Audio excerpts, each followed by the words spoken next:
हम मौजूद हैं वाइज इन्वेस्ट के सीईओ हेमंत रुस्तगी। हेमंत जी नमस्कार, स्वागत है आपका। और जब भी हम म्यूचुअल फंड इन्वेस्टिंग की बात करते हैं, एसआईपीज की बात करते हैं, तो सबसे बड़ी जो पावर एसआईपी की कही जाती है वो है कंपाउंडिंग।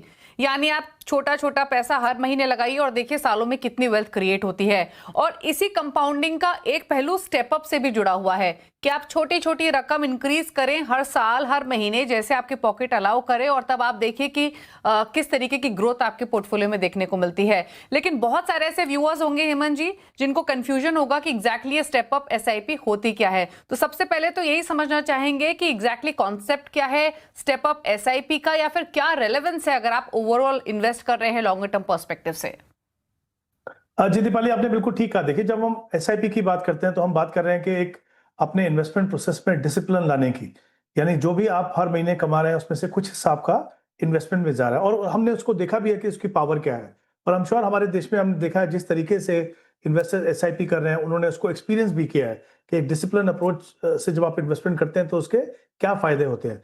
देखिए, उस जब आप शुरुआत करते हैं उसके आगे जाके आज आपकी जो भी इनकम है, आपकी जो भी रिक्वायरमेंट है, उसके हिसाब से अपनी शुरुआत आपने कर दी, लेकिन आगे जाके आपकी इनकम और बढ़ती है, हर साल बढ़ती है। दूसरी बात, हमारे जो गोल्स होते हैं ना, बच्चों की एजुकेशन का हो या हमें कभी घर खरीदना हो या फिर अपनी रिटायरमेंट की जो प्लानिंग है, वो बहुत ही लंबे समय के गोल होते हैं, एटलीस्ट एजुकेशन और रिटायरमेंट के, और उनके लिए बड़े कॉर्पस की जरूरत होती है। तो एक तो ना उसको असेस करना थोड़ा मुश्किल होता है कि कितना पैसा लगेगा। तो हम शुरुआत तो करते हैं एसआईपी से, जैसे मैंने कहा कि इन्वेस्टर्स ने उसको एक्सपीरियंस भी कर लिया है। स्टेप अप एसआईपी इसलिए इंपॉर्टेंट है कि ये जो डिसिप्लिन आपने शुरुआत की है कि सेविंग में डिसिप्लिन, अपने इन्वेस्टमेंट में डिसिप्लिन, वही आपको आगे भी कंटिन्यू करना है जैसे जैसे आपकी इनकम बढ़ती है। तो इसका मतलब क्या हुआ कि आप हर साल मान लीजिए डिसाइड करते हैं कि हम अपने एसआईपी अमाउंट को बढ़ाएंगे, 10% से बढ़ाएंगे। तो अगर आप मान लीजिए 20,000 की एसआईपी कर रहे हैं, तो आप कहेंगे कि हम 2,000 से अपनी एसआईपी पहले साल में बढ़ाएंगे, उसके बाद फिर हम 10% अगले साल बढ़ाएंगे। तो स्टेप अप एसआईपी का फायदा क्या होता है? एक, कंपाउंडिंग का फायदा होता है। दूसरा, थ्रू आउट आपकी लाइफ, अर्निंग लाइफ में जो डिसिप्लिन चाहिए वो आपको मिलता है। मैं छोटा सा एग्जांपल आपको समझाता हूं। अगर आप 12% का रिटर्न मान के चलिए, मान लीजिए आप 20,000 की एसआईपी करते हो, 20 साल तक अगर आप करो तो करीब 2 करोड़ का कॉर्पस बनता है। यही इसके साथ अगर आप ये कोशिश करें कि 10% से अपनी एसआईपी को स्टेप अप करें, तो ये कॉर्पस जो है वो 4 करोड़ हो जाएगा। तो जैसा आप देख सकते हैं कि स्टेप अप एसआईपी से किस तरीके से, स्पेशली जब आप इक्विटी में इन्वेस्ट करते हो, पावर ऑफ कंपाउंडिंग किस तरह से आपको मदद करता है कि 20 साल में आपका जो कॉर्पस है वो डबल हो जाएगा। तो ये बहुत ही इंपॉर्टेंट है इन्वेस्टर्स को समझना, एसआईपी करना और उसके बाद स्टेप अप करना हर साल, ताकि ये डिसिप्लिन जो है आपकी थ्रू अर्निंग लाइफ हमेशा बना रहे। अच्छा हेमंत जी, आपने विद एग्जांपल समझाया क्लियरली। तो यानी अगर सिंपल भाषा में समझना चाहें कि अगर आप मान लीजिए 10,000 की एसआईपी कर रहे हैं अगले 10 सालों के लिए, आपको अगर सपोज करें कि 10 साल बाद अगर 10,000 की एसआईपी से आप 1 करोड़ या 2 करोड़ इकट्ठा कर रहे हैं, तो 10% स्टेप अप करने के बाद जो आपका ओवरऑल अमाउंट बन रहा है उसमें सिग्निफिकेंट जंप देखने को मिल सकता है सिर्फ 10% ईयरली स्टेप अप करने से ही। जी, बिल्कुल मिल सकता है। लेकिन मैं ये बता दूं कि ये थोड़ा चैलेंजिंग होता है, क्योंकि इसमें बहुत इंपॉर्टेंट चीज है कि डिसिप्लिन की जरूरत है। इसके दो तरीके से हो सकते हैं। एक तो हमने कहा कि आपका जो एसआईपी अमाउंट है उसका 10% बढ़ा दीजिए, या 5% बढ़ा दीजिए, या 15% बढ़ा दीजिए, या फिर आपकी जैसे इनकम बढ़ती है उसका परसेंटेज कर सकते हो। और जैसा मैंने कहा, पावर ऑफ कंपाउंडिंग के अलावा सबसे इंपॉर्टेंट चीज ये है कि कभी कभी आप अंदाजा नहीं लगा सकते कि 20, 25, 30 साल के बाद आपको रिटायरमेंट के लिए कितना पैसा लगेगा। और ये जो स्टेप अप एसआईपी है, ये आपको मौका देता है कि आपका जो लक्ष्य है, अगर वो अनरियलिस्टिक भी है, अगर आपने थोड़ा कंजर्वेटिव भी बनाया है, तो बड़े लक्ष्य को भी आप इससे पूरा कर सकते हो। तो बिल्कुल इंपॉर्टेंट है, चाहे आप 5% बढ़ाएं चाहे 10% बढ़ाएं, ऑफकोर्स जितना ज्यादा बढ़ाएंगे उतना फायदा होगा आपको।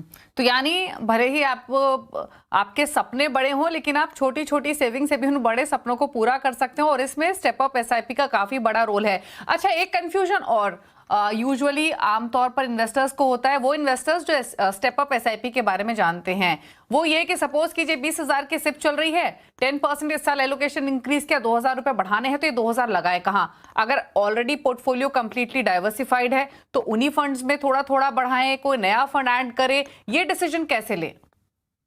जी दीपाली, देखिए ये बहुत ही इंपॉर्टेंट एस्पेक्ट है। इसमें दो तीन सिचुएशंस हो सकती हैं। एक तो जैसा मैंने कहा कि आपने गोल बनाया और आपने एक 12% मान लीजिए, आप मान के चले कि भाई इतनी अगर हमको रिटर्न मिले तो कितना पैसा हमको इन्वेस्ट करना है। हो सकता है कि आप जो एसआईपी कर रहे हो आपके पास पर्याप्त मात्रा में पैसा ना हो, आपने शुरुआत कर दी, लेकिन जो स्टेप अप एसआईपी है वो आपको मदद करता है कि आप उसके नजदीक तक पहुंच सकें। तो आपने जो शुरुआत में जो फंड लिए थे, और मेरा हमेशा ये मानना है कि आप अगर छोटे निवेशक हैं, बहुत ज्यादा एक्टिवली अपने पोर्टफोलियो को मैनेज नहीं कर रहे हैं, तो आप इक्विटी में आप डाइवर्सिफाइड कैटेगरीज हैं, जैसे multi cap, large and mid cap, इस तरह के फंड्स में आप करें। तो अगर आप उस तरह के निवेशक हैं और आपके पास गैप था, आप उस गैप को पूरा कर रहे हैं, तो फिर अपने आप जो जो फंड्स हैं उनको आप चेंज नहीं करेंगे। लेकिन इंपॉर्टेंट चीज ये है कि आप उनकी परफॉर्मेंस से खुश हैं। दूसरी बात यह है कि आपका शुरुआत से जो एसआईपी था वो पर्याप्त था अपने गोल तक पहुंचने के लिए, लेकिन आप कोशिश कर रहे हैं कि आप एडिशनल पैसा एक्यूमुलेट कर सके। तो फिर जैसे जैसे आपकी एसआईपी काफी अगर बढ़ जाती है, फिर आपके पास स्कोप आता है कि आप मिड कैप या स्मॉल कैप जैसे फंड्स अपने पोर्टफोलियो में शामिल करें, कि तब तक एक तो आपका कंफर्ट लेवल इक्विटी से बढ़ जाता है, दूसरा आपका रिस्क प्रोफाइल थोड़ा चेंज होता है। तो ये एक दूसरी सिचुएशन हो सकती है।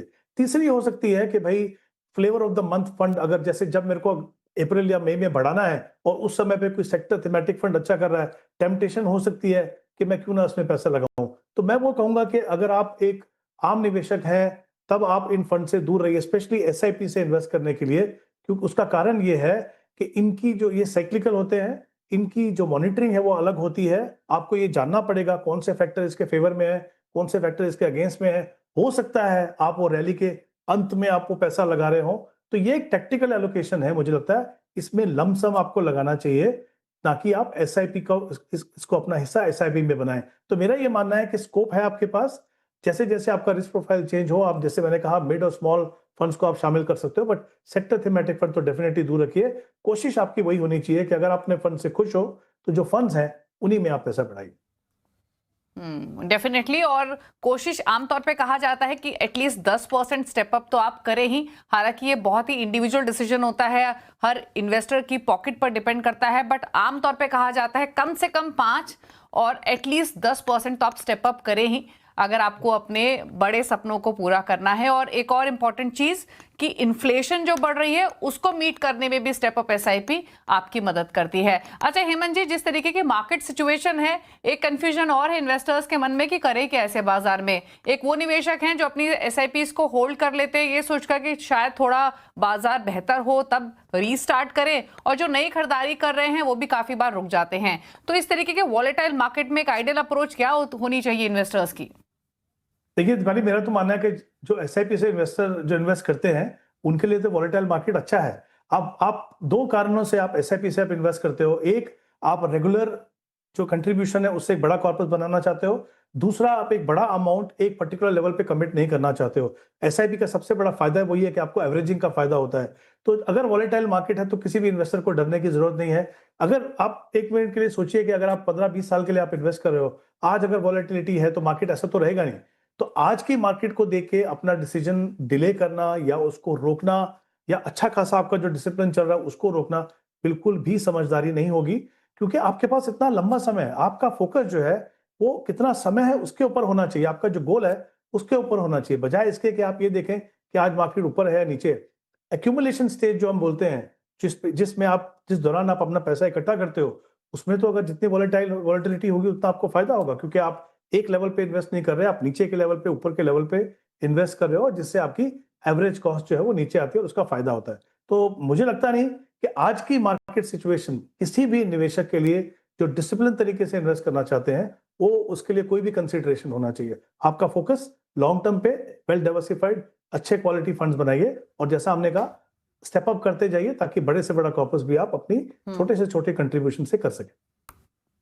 और ये सभी बहुत ही बेसिक रूल ऑफ इन्वेस्टिंग है कि लॉन्गर टर्म विजन के साथ एसआईपीस कीजिए, स्टेप अप एसआईपी कीजिए अगर आपको इन्फ्लेशन को बीट करना है, अपने सपनों को जल्दी पूरा करना है, बड़े कॉर्पस के एक्यूमुलेट करना है, और मोस्ट इंपॉर्टेंट मार्केट का मूड कैसा भी हो आपको अपनी एसआईपी कंटिन्यू रखनी है, क्योंकि गिरते बाजार में आपको सस्ता मिलेगा वो फंड और तेजी के बाजार में डेफिनेटली उसकी वैल्यू भी बढ़ेगी, तो एक एवरेजिंग का बेनिफिट तो मिलता है ही।